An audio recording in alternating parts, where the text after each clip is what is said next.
Okay, so it's 4 and we can get started. So hello everyone and good evening to everybody. So India Bioscience just wrapped up our annual flagship meeting game 2024 in the past 2 weeks. And the concept of Why I Huddle series also came up because we wanted to have these conversations on a monthly basis rather than having it just annually once in a year, which we have at EM. So the Why I Huddle series was started because of this thought, and we have completed 10 huddles so far. And I will just share my screen. So we are at the 11th huddle, and this is going to be the last huddle of the series. So today's conversation is going to revolve around science and policy and how can YIs get involved. And we have with us Shambhavi and Surat. So Shambhavi's introduction, I will leave up to Surat. So Surat is a senior strategist at Humane Society International. And welcome Surat and Shambhavi. And we look forward to this conversation. So over to you, Surat.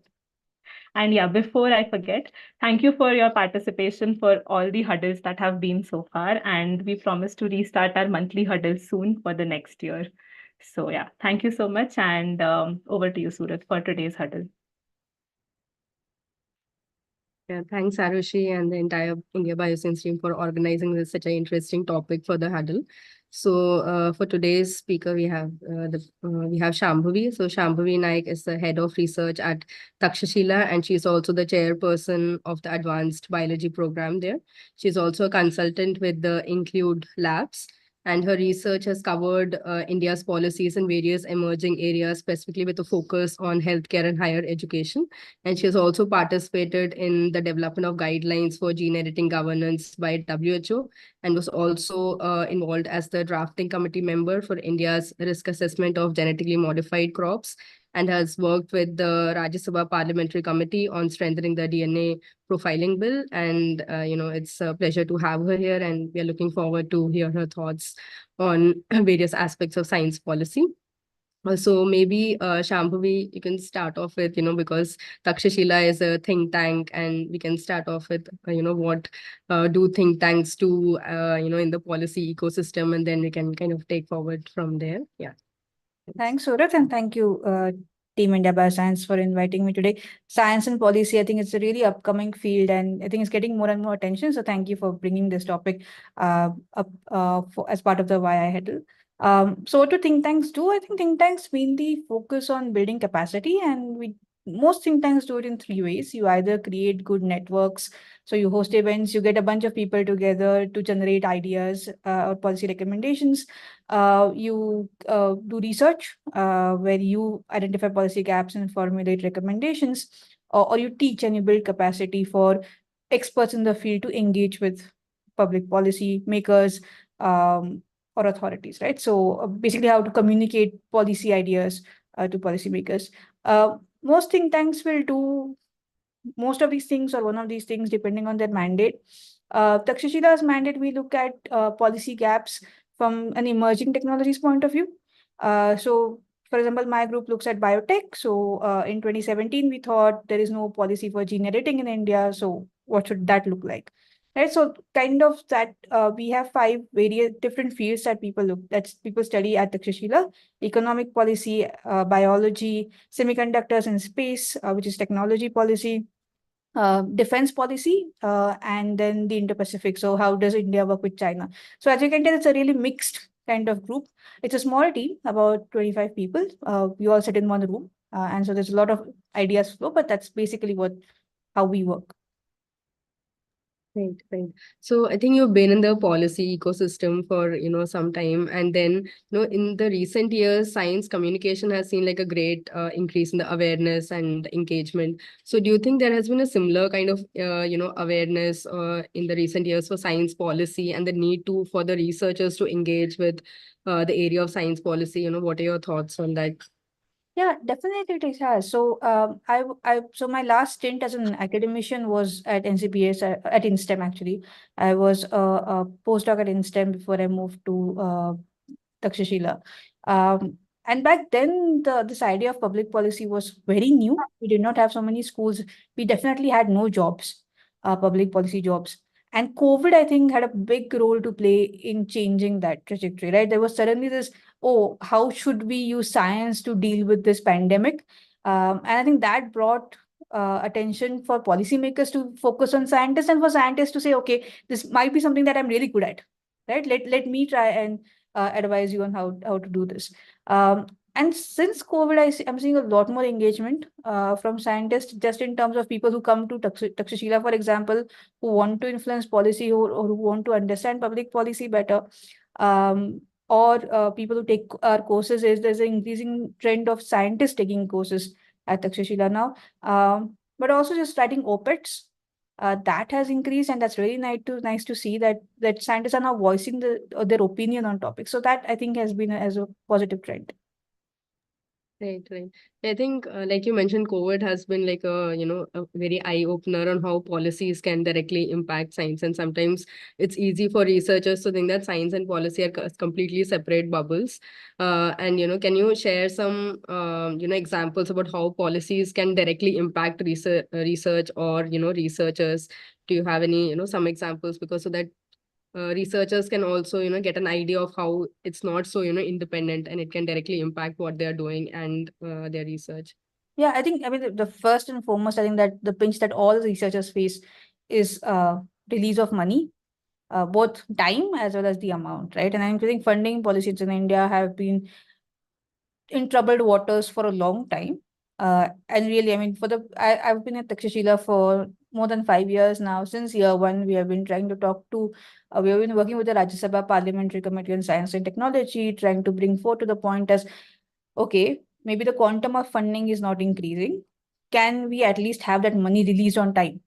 Why is it that we have had stellar secretaries of DBT, DST, CSIR, but money is not being released? And it's very difficult to wrap your head about. I mean, people are literally doing rocket science in this country with that money, but we can't release it on time. Don't understand that, right? So that is one, like, very direct impact. The other is, obviously, there are so as I said, we worked so we were when I worked with the Parliamentary Science and Committee the first time, that was on the DNA technology bill. The bill was supposed to create for a forensic database, but the way the bill was written, it was actually meant that any laboratory in India, even in academia, if they were using doing DNA sequencing of any kind, would have had to get NABL accreditation, which would have added tremendous cost to all labs. So there was a direct impact, but we still did not see a lot of engagement of scientists over this particular bill, right? And the examples, obviously, of bills that directly impact the kind of science we do, gene editing, for example, using animal models or human relevant models in clinical trials. So there are those direct cases, but there are also a lot of indirect things. One of the things that we have been working on right now is the general financial rules, because that basically will impact the way we purchase. And I know ordering reagents in Indian lab is a tremendous headache, right? So can we simplify that? So there are things that will directly impact the kind of research we do, and then there are things that will impact the way we do that research. Like, yeah, I think it's sometimes good to highlight, like, policies can have such a direct this thing on day-to-day functioning of a lab and research. It's it's very important to kind of emphasize that. So for a person who wants to engage with the policymakers, so what do you think are the effective strategies for young investigators, especially who are starting off and want to kind of contribute their voice? What are the effective strategies they can employ? Right. So first things first, if you think that the gestation period for getting a paper out or publication out is long, getting a policy change done is tremendously long. I mean, just is infinite amount of time that will take you to actually push on a policy and a change to happen. But that's how most people in this field operate. So the first thing that we try to do for a policy change is try to build a narrative, try to say why that change is important, and this takes a long time, right? So the stuff to do is to write op-eds, is to engage, is to do, do interviews, do podcasts, do talks. Takshashila has a podcast, so if there is any pressing issues that you think that we should be highlighting from a science point of view, I'll be happy to host you on a podcast with us. We write newsletters. All of them go into, people read them. Of newsletters are generally read by many government officials within India as well as at embassies. So we do try to push our research ideas there as well. I think one thing that is that scientists should be doing is having policy sessions at our science conferences. Our science conferences can get very technical, but if at the end, if it's a gene editing conference, but you do a bit on this is the policy that India has, what should be India be doing? How will it help scientists and hear scientists' perspectives on that? That might be one very useful thing, because there is a lot of appetite within the government, both within the government bureaucracy as well as policy making, to hear scientists' views. I have worked with Jairam Ramesh, who has been the chairman of the Parliamentary Science and Tech Committee for the past 4 years. And every time I meet him, that is his one quibble, is that scientists are not engaging enough, right? But the crux of how to engage actually begins with what are you engaging for and whom you should be engaging. So when it comes to stuff like funding, right?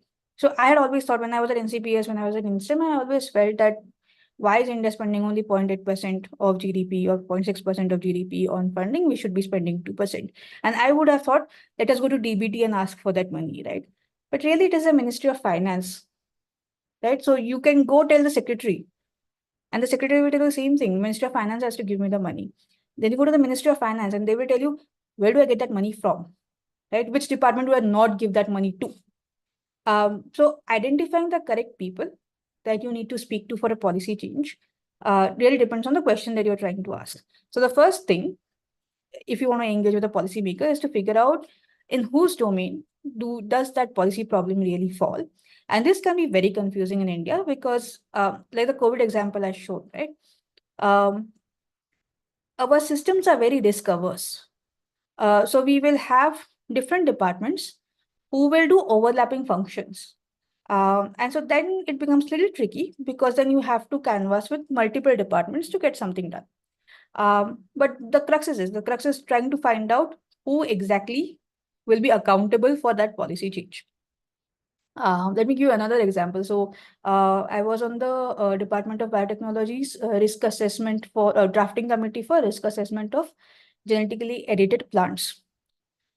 We started work on this in March 2020. No, Jan 2020, just before COVID came. We had a meeting on 12th of March 2020 in Delhi, in which the committee was formed, and we decided that SDN1 and SDN2 type of gene editing we will allow without any stringent regulation. Just your IBS will have to approve of it. For that to be notified, we needed an approval from the Ministry of Forestry. And that took 2 years. It took 2 years for Renu Swarup to go and convince them that my committee has agreed on this, but that approval has to come from you.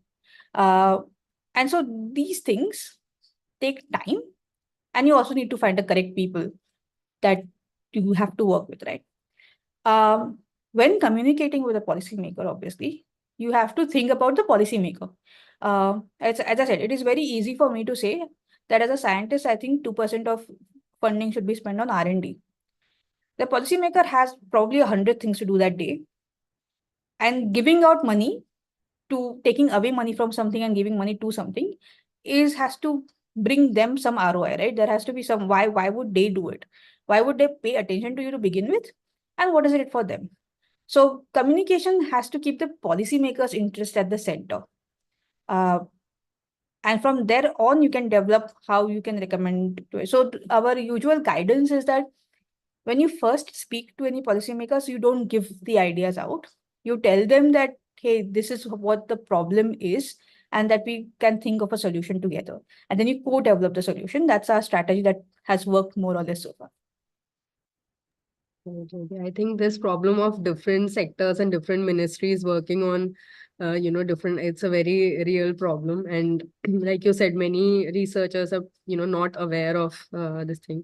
So do you think science communication also plays like a very big role in communicating these concepts? Because, although science communication in general has catered to general audiences, but in this case, I mean, how do you communicate to the regulators or policymakers? So that training is also kind of necessary, of science communication. It is. And in all of my interactions so far, both with either the Karnataka state government or the or DBT or with the Parliamentary Science and Technology, I can say the one common thread is that there is tremendous appetite to learn, right?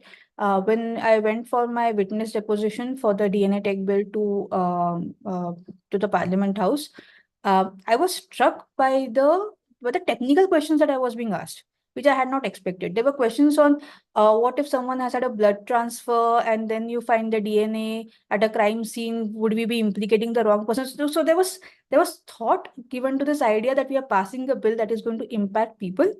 So let us try and understand the science behind it, right? So and I was very surprised. There was half an hour of intense questioning around these lines, right? Organ donation, etc. And I had not thought about it before I went to that meeting. Uh, but there is tremendous appetite. They want to learn.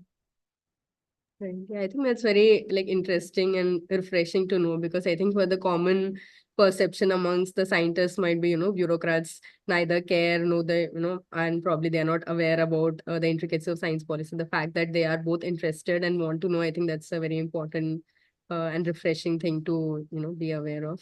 So apart from science communication, many concepts of policy are also not very intuitive. So what do you think about, the role of policy training for scientists? Because there are so many known and unknown factors come into play when you're, designing a policy. And as a researcher, of course, you are probably concerned about your research and how that impacts. But then for policy formulation, there are several other actors which come into play. So how important is policy training for a young investigator to be, to engage in policy discussions and make an impact? Right. I think so. I studied public policy at Takshashila in 2017. Before that, as I said, my PhD is in cancer biology. I studied at the University of Leicester. Then I was a postdoc at NCBS and then at INSTEM. So I obviously had no public policy training before I joined Takshashila. And I saw problems that I thought needed fixing. Like this 2% GDP is a very classic problem. Um, it it has been reiterated by so many times that we need to be spending 2% GDP. I would also say the same thing without understanding the societal point on why we were not spending 2% of GDP, right? It is very easy for us, for scientists, to think about only science because you're so immersed in it, but how that science sometimes interact with society and how a policymaker might look at the same science is going to be very different. So my take on this 2% GDP then changed to, hey, where does this 0.8% that we are currently spending number comes from? That was my first thing to study, how to read a budget, right? And I can now go and talk to a policymaker and say, hey, you know what? You might tell me it's 0.8% GDP, but Ministry of Science and Technology in its entirety gets only 0.01%, which is abysmally low, which means you are putting together heads across research, across health, across education, etc., all into R&D. Whereas as a scientist, I am thinking R&D is what I do at NCBS, right? It is not. But that means that the actual amount of money that is going into fundamental science is much, much smaller than that 0.6 or 0.8% figure that we hear. So that key skill on analyzing even what those numbers mean, how to read that budget, how to then communicate to the scientist, then to say, okay, can we change this idea? Can we say, okay, 0.8% GDP is what we can spend currently, and maybe going to 2% is going to take us years to convince and to gather political will to change. How can we spend that 0.8% better for research outcomes, right? So I think policy education then helps you frame your questions in a manner that you can answer them with ease. They're always, okay, this is what I can do in the near term, this is what I can do in the long term, and this is what are the steps I need to take.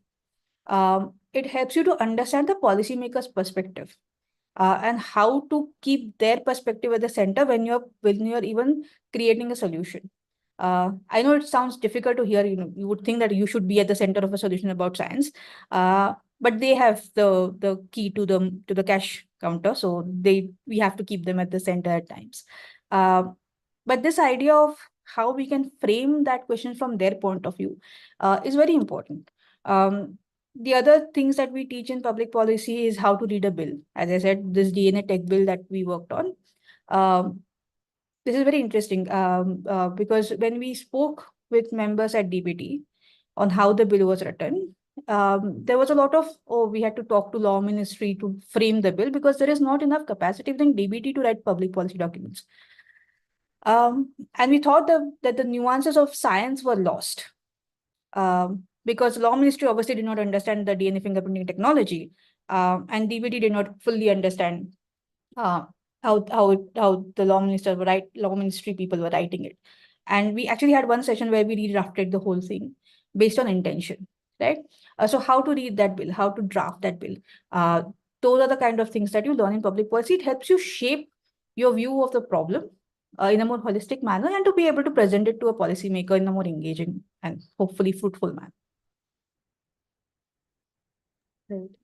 So there is one question which classic example from India can you think of when we are discussing about policy changes in science? Classic example from India in science. I think, okay, this is not science, this is agriculture more than science, but the Green Revolution, right? Bringing in the Green Revolution took a lot of political will.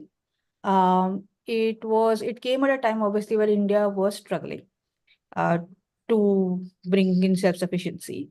We were strongly dependent on other countries for food grains. And the idea that we could have these varieties, rice and wheat brought in, was quite adventurous for the country at that point of time.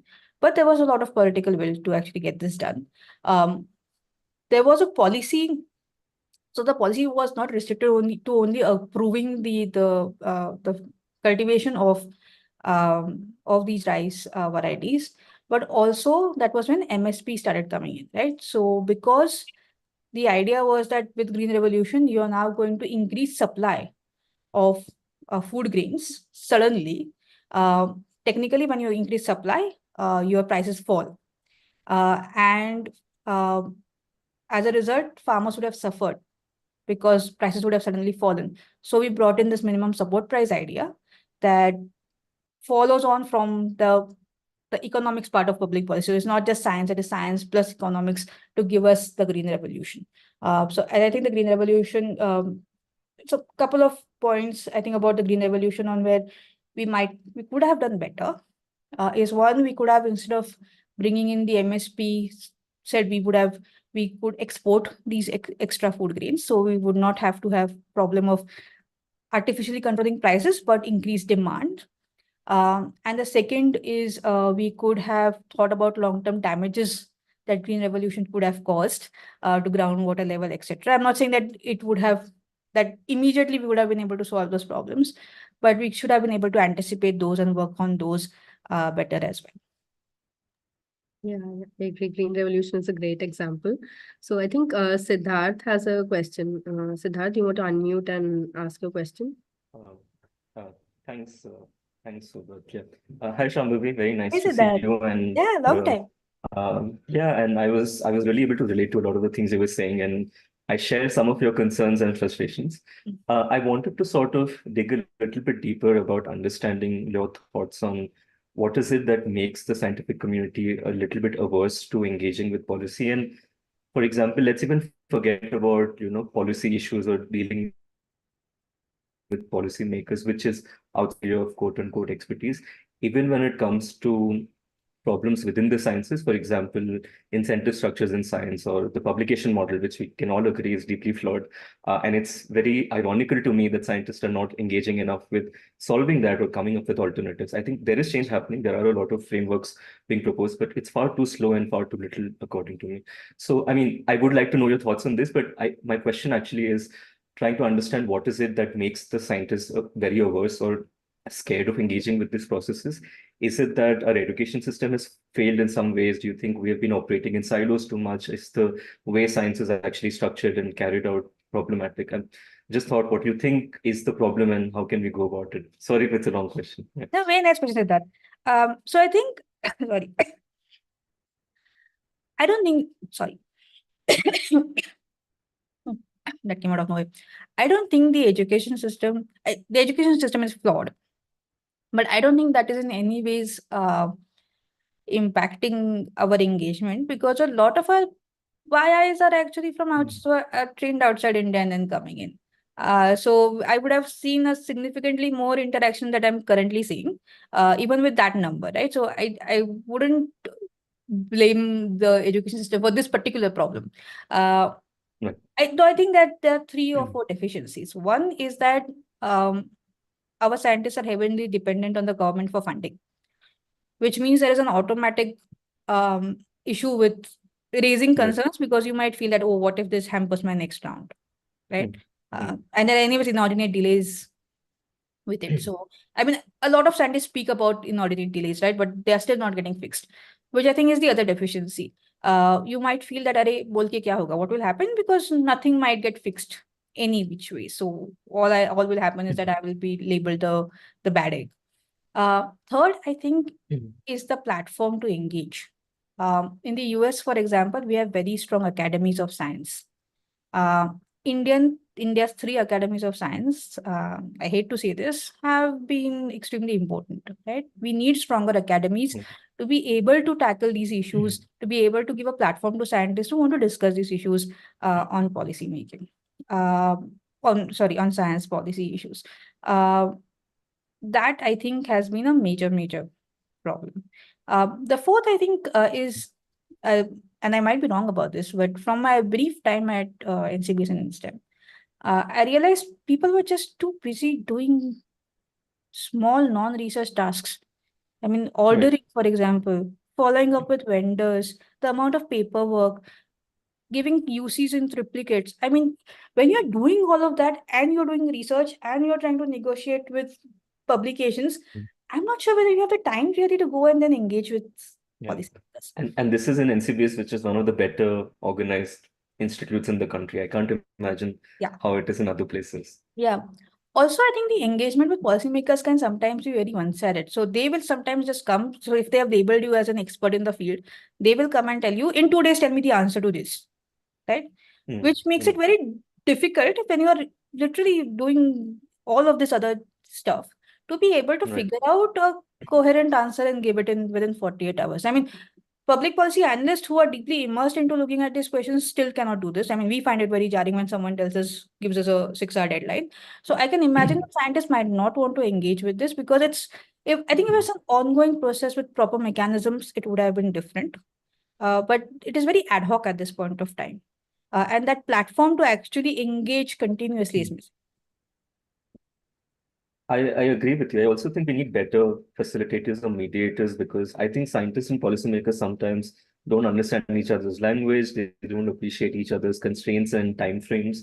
So there's also a little bit of not understanding the language of the other person, and a lot gets lost in this sort of transaction or translation also. That is very true. Thanks for sharing your views. Well, I mean, with all respect to all the scientists on this call, I often feel scientists don't understand public policy. And I definitely know that policymakers don't understand science. In fact, we have been tracking parliamentary debates for many years now. Science, apart from the DNA tech bill, has never been mentioned. Nobody's ever questioned why are we spending so little on science and technology. It is not on the priority list of a policymaker. Yeah, I think very relevant point. I think it's only recently, I think in Hindu, I saw that science thing has started coming on the front page, which I think is a very welcome change. Like on the front page, you have like, I saw like the science news for the very first time. So I think change is happening gradually, but yeah, like bringing science to the consciousness of people, I think that's very important. And I agree with all these points. I think sometimes researchers are so burdened with so many, mundane things that probably they don't have time to engage with the relevant stuff. And I think, like you said, building confidence in that their engagement would bring about a change, which probably also I think that's also true of the general Indian structures. People feel that even if they engage, it probably won't lead to any change. I think these are very relevant points. There was one question by Chandana where she has asked, how can young investigator contribute towards science policy? I think you did mention some ways such as writing op-eds or, getting involved in writing opinion pieces and having specific forums. So are there other means where a young investigator could contribute to science policy, apart from writing op-eds and, Yes. contributing to opinion pieces? So it kind of depends. If it is a policy that is either being formed or is under discussion, the easiest thing to do is to write to the relevant department. So mostly this, in our case, would be the Department of Biotech. I'm assuming this is most life sciences. That's where my all of my limited exposure comes from. Either at the state level or at the national level. So writing to the concerned the secretary usually gets you some sort of response. At the stage of drafting a policy, most governmental agencies will not open them for public consultations. They will go to experts that they have nominated or selected based on prior experience. It is difficult to kind of engage at this point of time. So you can still write to them. They will probably take your views, but it is difficult to directly personally engage with them. Usually when the policy is out, you are given a few days to respond. Now, there are two flaws here. One is that there is no mechanism for you to actually figure out that a policy is out, and apart from going to the DBT's website, and there is a tab that says call for consultations, and then you have to go and see there whether anything is up for consultation, which is a pain. So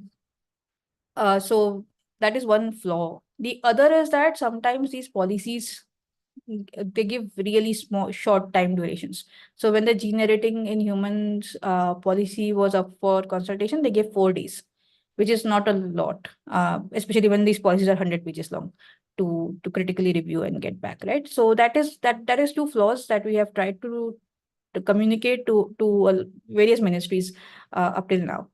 But at this level, you can at that time you can actually write they will give an email ID and you can write in your comments, right? Again, whether you get heard or not is really depending on the person who's reading. It is usually once you get the foot in the door the first time, it becomes easier, but sometimes getting that foot in the door can take a long time, right? So this is at the policy at the government agency level. If it is a law, if it is a bill that has gone to parliament, again, it should go to a select committee or a standing committee. Most science bills do, because the parliament doesn't have capacity to understand the technical bits. They will usually send it to an examining committee. That examining committee will again put out a call for public comments. And again, there you can write it. That is the way we landed up commenting on the DNA technology bill and eventually getting being part of that policy making process. So that is fairly simple. That is fairly transparent process. They will also sometimes give out all the comments, sometimes not, depends on the committee's decision. The Parliamentary Science and Tech Committee does meet every quarter. So if there are bigger issues like this funding issue, right, you can write to them continuously. They meet to discuss the budget after the budget is announced on 1st of February. So if it is limited to fund, I don't know how many of you know this, but when the budget is announced on 1st of Feb, you get access to two kinds of documents. One is a demand for grant that in our case, say DBT puts out, and an output matrix. So the DBT basically says that I want so much money, and these are the outcomes I promise in a year's time, right? And that outcomes has to be very detailed. So they will say gene editing, we will create 2 genetically edited plants, new plants. We'll fund research for that, right? That's the best place for intervention, because there you can go and tell the parliamentary committee, hey, we think, as a scientist, I think this is a big area that we should be funding more, right? Or this is an area which we don't see why we are putting so much money in, right? And you can write to the Parliamentary Science and Tech Committee, and they then invite all of the DBT secretary, the DST secretary, the CSIR secretary, and ask questions. And so if your question is worthwhile, they will raise it to the DBT. They will ask, why is this? Why are you doing this, or why are you not doing this?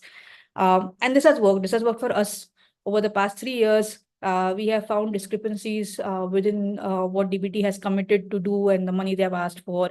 Questions have been raised. The report usually comes out in the public around March or April. So then you can see what happened in that meeting as well. So that's kind of the best point to write to people. Also, the Parliamentary Science and Tech Committee has so far been extremely interactive with us. So they really are invested into bringing out more science. So they are really good for you to write to. Apart from all of this, as I said, writing op-eds, particularly in the Hindu, like Surat pointed, it can get you really good views. I had an MP from Odisha write to me after reading one of my articles. Until that point of I actually had no idea that people actually read what I write. But that on the NRF. So people do read, so do write. Do go on podcast. As I said, this is a long-term game, right? You will have to do this again and again and again and again in a repetitive manner. The op-eds, etc., work well for those policy changes which are not topical. But if it is say up on the NRF right now, I'm pretty sure you can write to DST and they'll be more than happy to understand your views. Right. So Chandana has asked who should we write the mail to. So I think in that where they're open for comments. So is there some contact person who is usually listed to whom we can write to? Right? So if you're writing in response to a consultation, they will usually give a contact email ID. Otherwise, writing to DBT secretary also works. The DBT secretary, mostly their staff will look up your emails. As I said, if you write continuously, eventually they will feel it is important enough to pass it on to the secretary. Correct. So Mona has asked, so I think the process of if there is a proper bill or a policy, then of course it's open for feedback. But if there is an issue which, for example, is not covered in a policy, like, how to improve science or a general thing, which probably why I might be interested in. So for them, like she's asking how do they engage. So for them, the path would be something like op-ed, like what you mentioned. Op-eds or writing to the Parliamentary Science and Tech Committee. Okay. They are usually more responsive than the. Right. Okay. So yeah, I think this is one question which has kind of coming up is like, how are there any, platforms or forums where YIs can engage with, policy makers or government bodies? So are there any platforms which allow you to do that? Yeah, no. No, there's nothing formal. We have recently started, we as an NCBS, I know India Bioscience is going to be part of this. Takshashila, IISc, JNCSR, and a few more institutions in Bangalore are doing a Bangalore Science Policy Forum, through which we want to engage with both the Karnataka state government and the union government on science issues. There are a few more science forums. The PS's office has one. So they do exist. But I'm not yet sure on how effective they might be. The easiest I have found to engage with policymakers has been going through personal contacts. And if you think there's a particularly a life science one that I can help with, I'm happy to kind of share my network. We can work on op-eds together. We can, if there are ideas you want to take to the Parliamentary Science and Tech Committee, I'm happy to do that. But as such, I don't think there's a formal mechanism to do this. Right. So I think we are talking about how YIs can, communicate their work to the policymakers. So on the other side, how can policymakers better integrate the insights and expertise of YIs into their decision-making process? Is there any pathway for that? Right, that's a difficult one. So as I said, there is appetite, right? And if you build, so the easiest thing we have found is that when you're writing these op-eds and podcasts, and I know that sounds very trivial to do, but what it does is that if suppose you are writing on the NRF, right, and you have been writing on the NRF for a year, and then in February, the committee gets notified, and you finally have a board for the NRF created, and the NRF board has to now come up with a draft rules. The first thing that they will do is look at what others have been saying, and if you have a body of work that they can access, either you have emailed it to them, you have been a part of you have someone there who can champion your work, or you have written enough op-eds that it comes up on their radar. Then they will try to integrate those, right? So it is at the time of formation that you can have the most impact, right? And hence you have to actually be writing to them much before they start drafting. And hence this idea that continuously write op-eds, podcasts, basically. The second is that it has to make you have if your insight shows them the ROI, or suppose you say that you create this facility and it will create so much jobs, then they can integrate that better into the decision making processes. So you have to basically figure out what is their motivation behind trying to create a policy, and their motivation more or less is to either create more money or create more jobs. And so once you structure your recommendation in that way, they will find it easier to integrate your insights.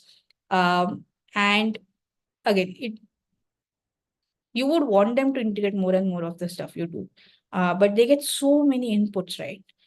Which is why I think it is essential that you take the first mover advantage and keep on writing.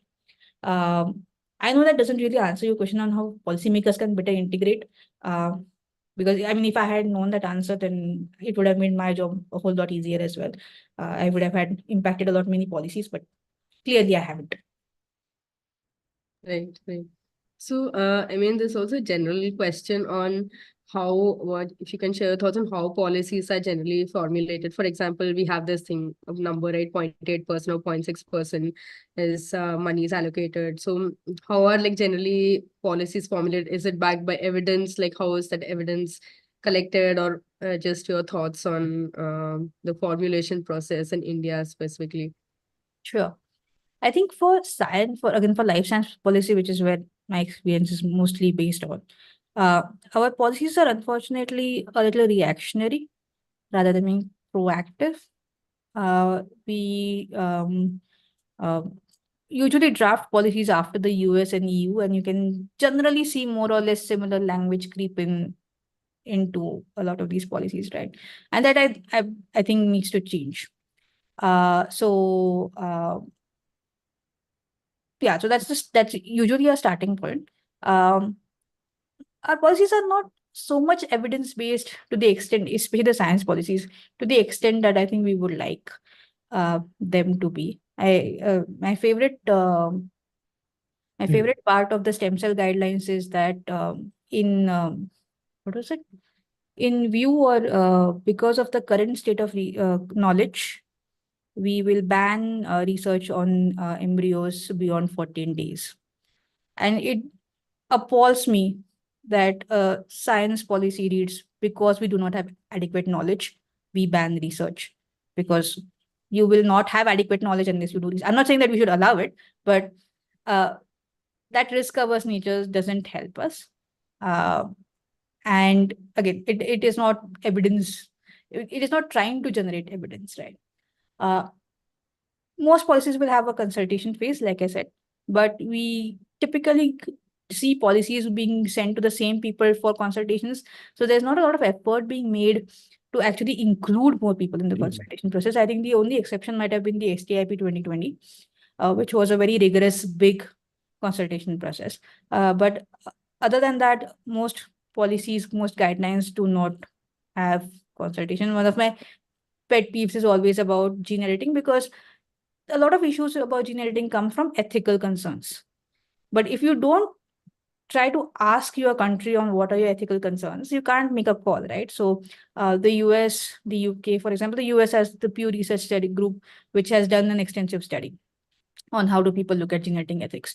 The UK tries to do a lot more public consultations. Obviously, both these countries have far lot more money and far fewer people, but at least we should be making some effort, I think, to making our public consultations more engaging. At least the scientists should know, right, if there's a science policy being made and should be consulted. So in that way, we are very reactionary and not that evidence based.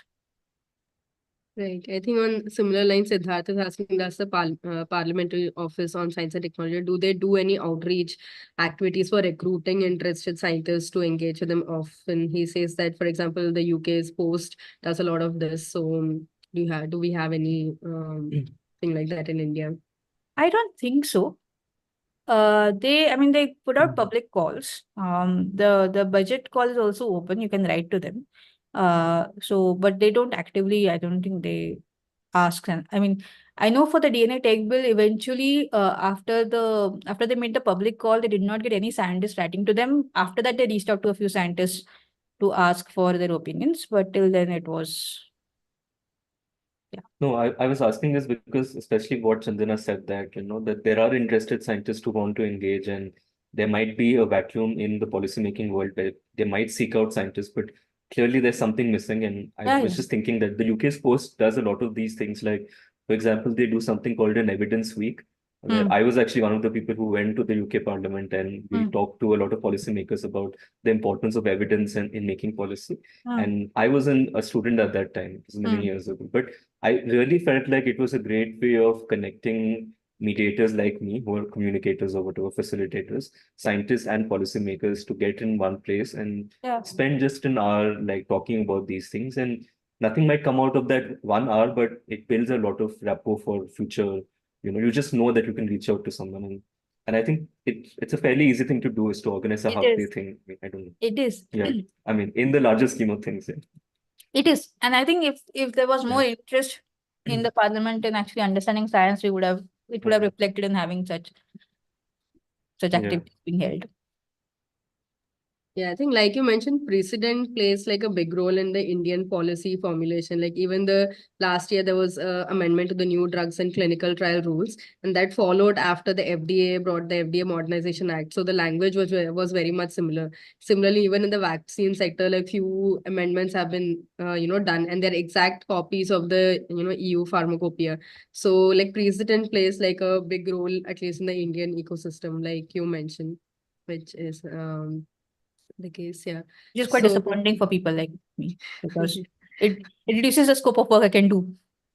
correct. And like of course, and India is a different country and our systems are completely different to many of those countries. So yeah, nothing can be done on that, but yeah, that's how it is.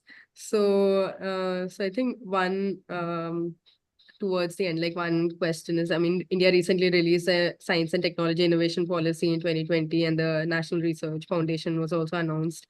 So just wanted to hear your thoughts on how, what it would mean for the young investigators and the research community in India. What are your thoughts on that? Sure. As I said, I thought the STIP 2020 formulation process was very consultative. It tried to take together a lot of views, which was great. Um, the policy by itself is more a vision document than a policy because it doesn't really have actionable recommendations to the extent that we would have liked. It obviously wants to do a lot of good things. But the problem, I think the main problem is that nothing has happened after the draft was released in 2020, and we are already in 2024. So we don't really know where, how, what all will happen. The One Nation, One subscription was supposed to happen, I think, last year. There was a comment in the budget last Jan, I think, on One Nation, One subscription, but there was no budget allocated. And I'm not sure whether it has been in any ways executed. So yeah, it is difficult to follow up on a lot of these things. And this is, I think, a problem again of writing vision documents is that they're very nice to read, but we also have to, policy has to be actionable. It can't just be that we want to create this beautiful science ecosystem. The policy question is really how, right? So that, yeah, the SCIP I found was lacking in kind of actionable things to do. NRF is quite interesting because NRF started off with we are going to do, the government is going, the very first speeches that we heard in 2018, 2019 was that the government is going to fund 50,000 crores. Over time, that reduced down to 14,000 crores. And then we're going to raise 36,000 crores from the private sector with absolutely no idea how. As Indian private sector is historically very poor at funding R&D, right? Most countries, the R&D spend from a private sector is 70% and above. In India, it is 40%. So I agree that we need to increase that. but I don't know how the government is going to compel that without a set of incentives that as of yet are not in forthcoming. Again, I mean, most policy things take long time to actually manifest. So last year's budget, they had announced 2,000 crores for NRF, which was going to be the government's part. But they eventually, I think, spent only 258 crores. Actually, not even spent. That's a revised budget. So I don't know what the actual budget is yet. So they revised it down to 258, which might be because they had not passed, they actually notified the committee yet. This year, the committee has been notified again, the 2,000 crores budget has been allocated. We'll have to see how it is spent, what it is actually going to be spent on. From my understanding, it is the first priority is strengthening more central universities and public schools, etc., to have a stronger science kind of setup, for which 2,000 crores is really a very paltry amount. It's not going to give us much. And there are other questions on, is sub being subsumed, is sub continuing, what happens to projects under that, etc. The bigger and I think the long-term problem has been that the R&D funding overall for DBT, DST, CSIR over the past several years has been declining. The actual money that we spend on R&D component has been steadily declining. We do this analysis every February after the budget comes out.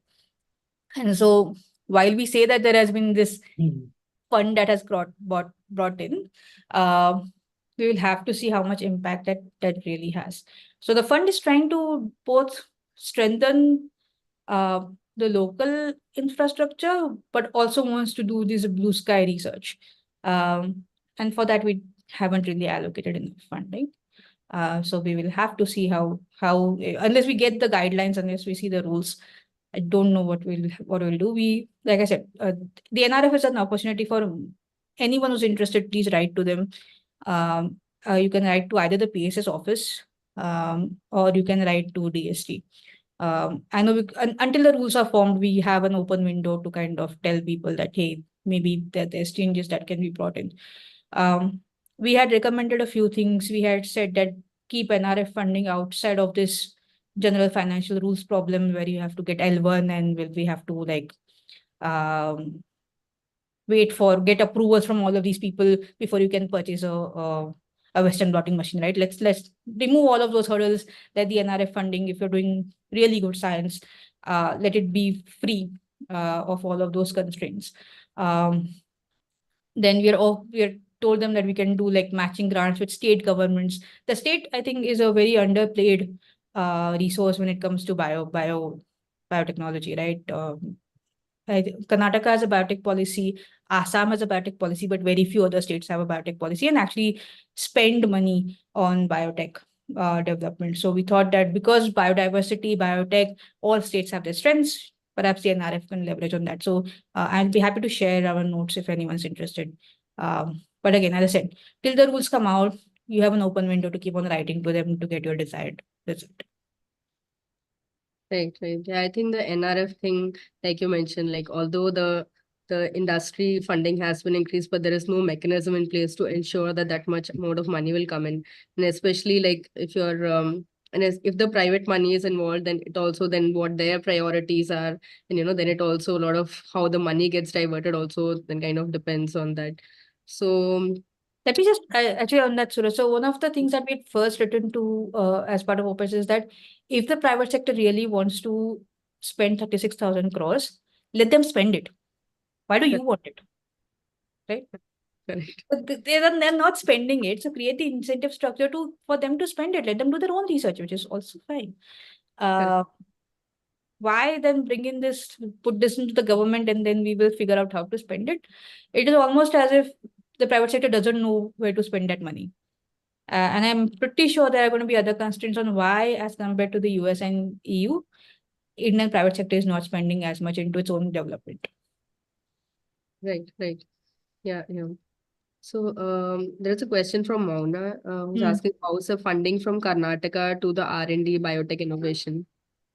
Okay, so Karnataka, obviously, Karnataka has a science and tech ministry, an ITBT ministry, and it also has a biotech policy. So under the ITBT ministry, you will see research heads for, say, IBAB is one of their institutes. So IBAB will have a research head.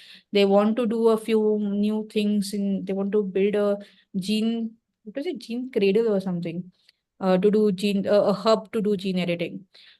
So they have not written how much money they will put into that, but they have a few budget heads in which they want to spend money. Also, they do have Elevate, which is a startup fund that funds startups. What we have seen in Elevate, though, while it is run by the ITBT, again, there is not enough bureaucratic capacity to evaluate biotech. And this is actually consistent. This is consistent in government. This is consistent with private money, with VC funding, that our VC ecosystem, for example, is not equipped to evaluate biotech risk in the same way it will do for IT and others, right? And as a consequence, you will see very little private money in the system in Indian biotech ecosystems. And you see that in Elevate as well. Elevate will have a biotech component, but predominantly the number of biotech companies that it will choose, it will be fewer. And I think that is just stems from a lack of appreciation of how you evaluate uh, both the growth of biotech as well as the risk associated with biotech. But I think Karnataka overall has been doing fantastic work when it comes to innovation. Uh, there are a few hubs planned for the next 5 years. Well, again, we have to see where the money comes from, but at least it has been very proactive. Right, right. I think we are kind of reaching towards the end. We're almost close to 5. So I think this was a great discussion. And I think they can reach out to you, Shambhavi, if there are any further questions. And if even for step, so till the policy comes out, like you mentioned, like although the policy has like great points, but like it lacks an implementation aspect, right? And one of the things which I kind of learned in the Takshashila course is that, if the implementation part is not included in the policy, then that's the whole point of the policy. So for that aspect, like as a young investigator who's probably invested in the policy, like we can keep writing to the government till the policy comes out. Is this correct? Yes, yes. So the best time to write is before the policy comes out. Even Right. after the policy comes out, you can. I mean, we Right. just had the Biological Diversity Act amendment, but it took 10 years, 20 years for the amendment to happen. So that's an even longer game if you want to Right. play it. But I'm not saying don't play it. I do want to share two resources that might be helpful. One is, if you're on Twitter, you can follow PRS Legislative. PRS Legislative is a not-for-profit based in Delhi. They work very closely with policymakers. So for any bill that comes to Parliament, they do a little analysis and they put it up on their website. And for any bills which are under discussion, they tweet out during all parliamentary sessions on this bill is going to be under discussion, etc. So if you want to like stay on top of any science bills that are of interest, then they are a great resource to follow. So you can follow them. The other is that we have something called Open Takshashila. Pick that in. Which is our open community. It's free to join. And there we discuss policy issues across the spectrum, not just science, but also international relations, geopolitics, etc. So you are welcome to attend to join that. We do have a little life science group there that sometimes discusses life science, but mostly an entire ambit of things get discussed. So yeah, we also have some of our course materials for free on those. So if you want to get introduced to the basics of public policy, you can join that. Right. So one last thing. So there's also the Science Policy Forum, right? By I think Office of PSA, if I'm not wrong. Chagun, and I think India Bioscience was also part there. Right, right, right. So does that offer the opportunity for this engagement, which multiple people are asking, or how active is that? I don't know. Rohini, do you know? So the new forum that we have created is still taking baby steps over to that, to reaching Right, that. right. If you are interested in being part of that and are based in Bangalore, and so our meetings are all offline, but you would like to come, just I don't know how I'll share my email ID here. Drop me an email and you can come. Right, right. Sure. think that's, I think maybe we'll compile all of these resources and also maybe share it with all the participants. So, yeah, I think I'm just checking if there are any more questions that we need to take. I just wanted to add that a few years back, I think till 2018 India Bioscience was involved in the Bangalore Science Policy Forum, but after that, engagement. So, Yeah, so Shambhavi has introduced us to the Bangalore Science Policy Forum, and we are like looking forward to taking it ahead. Right, right. So this science policy forum, which is there, so which I just put the link to. So this is the same science policy forum that you guys are talking about, if I'm not mistaken, or that's This is there are two science policy forums. Okay. Wait, which is this science policy forum? No, this is the PSA one. No, Yeah, this is the PSA one. Yeah. So this, I am not quite sure what the current state is. The other science policy forum, the Bangalore Science Policy Forum, that we have just started in December. So that we will kind of figure out logistics and process. Okay, got it. Yeah. I think thanks everyone for joining in and making this a very engaging conversation. And thanks, Shambhavi, for giving your thoughts and insights. This very exciting area. So now I'll leave it for India Bioscience if they want to give any closing remarks. Yeah, I just want to thank everybody on behalf of Team India Bioscience, and thank you, Surat and Shambhavi. This was a very engaging conversations. We had a lot of questions, and thanks to all the participants who did engage with us. Hopefully, you did gain something from this meeting. And yeah, like I mentioned, there is a feedback form in the chat box. So if you could just take 5 minutes more and fill in the feedback form, it will help us improve the sessions better. And yeah, we are at the last session of the YI huddle, but we promise to come back and restart our monthly huddle soon. So thank you all for staying with us and hope to see you in the next series as well.